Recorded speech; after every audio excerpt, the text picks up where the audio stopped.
இன்றைக்கி வீட்டை வந்து டீப் க்ளீன் பண்ண வேண்டிய நாள்.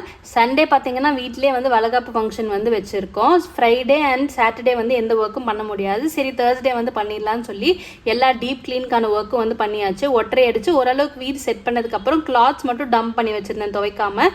அதையும் சேர்த்து துவைச்சிடலாம் அப்படின்னு சொல்லிட்டு எடுத்து போட்டாச்சு துவைக்கிறதுக்கு. பையன் வந்து ஜென்ரலாக இந்த மாதிரி ஏதாவது ஒர்க் பண்ணுறப்ப அவனும் ஹெல்ப் பண்ணுறேன்னு வந்து பண்ணுவான். ஆனால் அது வந்து டபுள் ஒர்க் ஆயிரும். சரி அவனை கொஞ்சம் என்கேஜ்டாக வச்சுருந்தா நம்ம மீதி ஒர்க் எல்லாம் பண்ணலான்னு சொல்லிட்டு அவனை தண்ணியில் கொஞ்சம் நேரம் விளையாட விட்டாச்சு. விளையாடி முடிக்கிறதுக்குள்ளே நான் ஓரளவுக்கு ஒர்க் எல்லாம் வந்து செட் பண்ணிட்டேன். ஒர்க் செட் பண்ணி ஓரளவுக்கு வீடை செட் பண்ணுறதுக்கே பார்த்தீங்கன்னா 5 o'clock ஆயிடுச்சு. 5 o'clock அப்போ தான் நான் மத்தியானம் லஞ்சே சாப்பிட்டேன். லஞ்ச் ஒர்க் வந்து காலையிலேயே முடிஞ்சதுனால ஓரளவுக்கு ஒர்க் வந்து ஈஸியாக இருந்தது. நைட் டிஃபன் ஒர்க் பண்ண பெண்டிங்காக இருந்த மற்ற ஒர்க் எல்லாமே வந்து பண்ணியாச்சு. நைட்டு டிஃபனுக்கு பார்த்தீங்கன்னா மண் சட்டியில் தக்காளி சட்னி தான் வந்து வச்சுருந்தேன். வெங்காய தோசை வந்து ஊற்றிட்டேன். ஏன்னா வெங்காய தோசை ஊற்றிட்டா பக்கத்தில் உட்காந்து பையனுக்கு ஊட்ட வேண்டிய ஒர்க் இருக்காது. அவனே வந்து கொஞ்சம் பிச்சு